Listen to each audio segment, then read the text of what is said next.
Xin chào tất cả mọi người, là Phúc Tin Tức đây.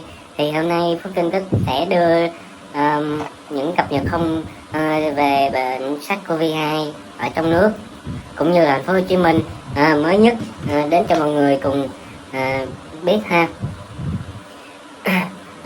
Sáng ngày 10 tháng 6 thì thêm 70 ca bị mắc Covid được Bộ Y tế công bố sáng ngày 10 tháng 6 này. Thì thành phố Hồ Chí Minh có nhiều nhất là 26 trường hợp, trong đó có 13 ca đang điều tra dịch tễ. Thì Bộ Y tế cho biết là ngày 10 tháng 6 thì nước ta ghi nhận thêm 70 ca Covid-19, thì bệnh nhân là 9.566 đến 9.635. Trong đó có 4 ca là cách ly ngay sau khi nhập cảnh ở Long An. Thì 66 ca ghi nhận trong nước là thành phố Hồ Chí Minh là có 26 ca, Bắc Ninh là có 23 ca, Bắc Giang là có 16 ca, Hà Tĩnh là có 1 ca. Trong đó có 50 ca được phát hiện trong khu cách ly hoặc các khu phong tỏa. 4 ca cách ly sau khi nhập cảnh. Ca bệnh nhân 9.632 và bệnh nhân 9.635 được cách ly ngay sau khi nhập cảnh ở Long An ngày 5 tháng 6 2021 từ Indonesia nhập cảnh về Việt Nam trên chuyến tàu Vinh 02 và được cách ly ngay sau khi nhập cảnh tại tỉnh Long An. Kết quả xét nghiệm ngày 9 tháng 6 là đã dương tính với SARS-CoV-2, hiện đang được cách ly và điều trị tại Bệnh viện Đa khoa khu vực Cần Duộc, tỉnh Long An. 66 ca ghi nhận trong nước. Ca bệnh 9.566 với 9.581, 9.582 và 9.585, 9.589, 9.594 và 9.605 là ghi nhận tại tỉnh Bắc Giang trong khu cách ly và khu vực đã được phong tỏa. Là có nghĩa là ngay trong khu cách ly thì người đó đã tái phát lên là bị dương tính, nhưng mà ở trong khu cách ly là tất cả mọi người đã được phong tỏa rồi, nên cũng yên tâm về điều đó ha. Thì liên quan đến công nhân làm tại các khu công nghiệp, kết quả xét nghiệm là dương tính với SARS-CoV-2. Ca bệnh 9.567 ghi nhận tại tỉnh Hà Tĩnh, là nam, 45 tuổi, địa chỉ tại thị xã Hồng Lĩnh, tỉnh Hà Tĩnh, đang điều tra dịch tễ. Kết quả xét nghiệm ngày 9 tháng 6 là dương tính với SARS-CoV-2, hiện đang được cách ly và điều trị tại khu vực cửa khẩu quốc tế Cầu Treo. Thì các ca bệnh như là bệnh nhân 9.568, bệnh nhân 9.580, bệnh nhân 9.583 là ghi nhận tại tỉnh Bắc Ninh, là có 16 ca liên quan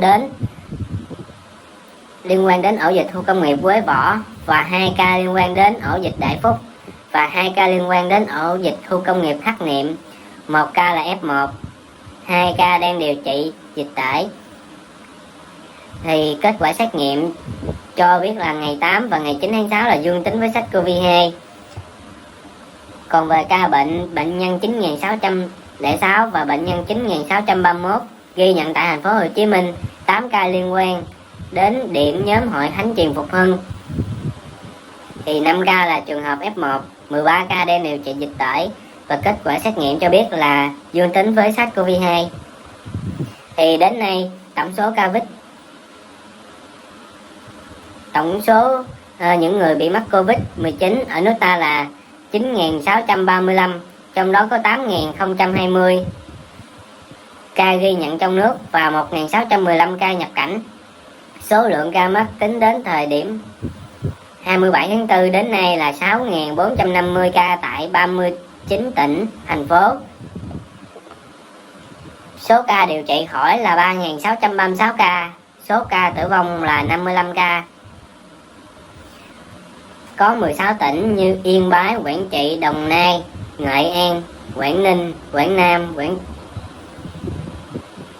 Thừa Thiên Huế, Đắk Lắk, Nam Định, Hòa Bình, Tuyên Quang, Phú Thọ, Sơn La, Ninh Bình, Thanh Hóa đã qua 14 ngày qua là không ghi nhận thêm trường hợp nào mới.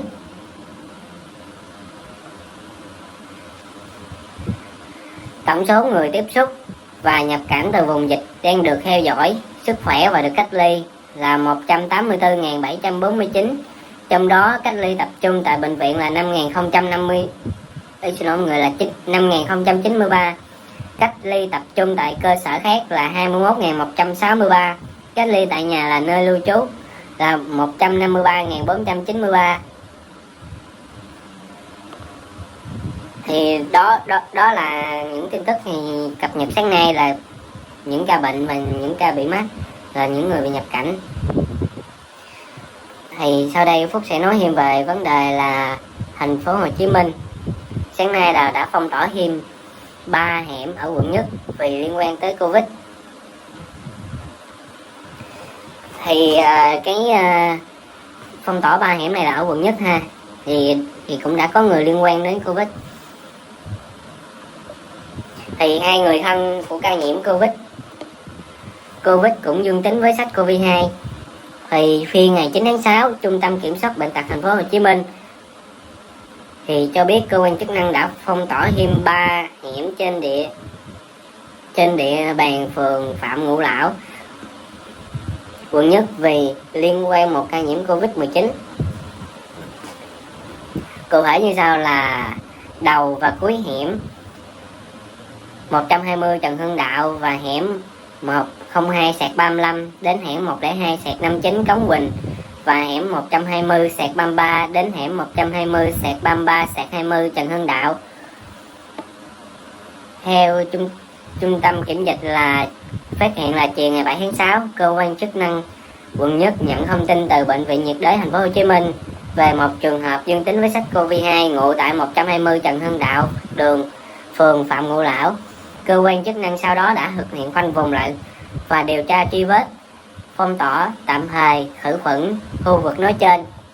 Điều tra dịch tễ là cơ quan chức năng đã ghi nhận trường hợp là có triệu chứng sốt và nhức mỏi do tự mua thuốc uống và không giảm nên người này đến bệnh viện nhiệt đới khám sàng lọc. Hiện cơ quan chức năng tiếp tục điều tra luồng lây. Thì qua truy vết, cơ quan chức năng đã ghi nhận 9 trường hợp tiếp xúc với F1, trong đó có chồng và 2 con của người này. Kết quả test nhanh tìm kháng nguyên là SARS-CoV-2 cho kết quả 2 ca này là dương tính nên được chuyển đến bệnh viện để điều trị Covid Cần Giờ.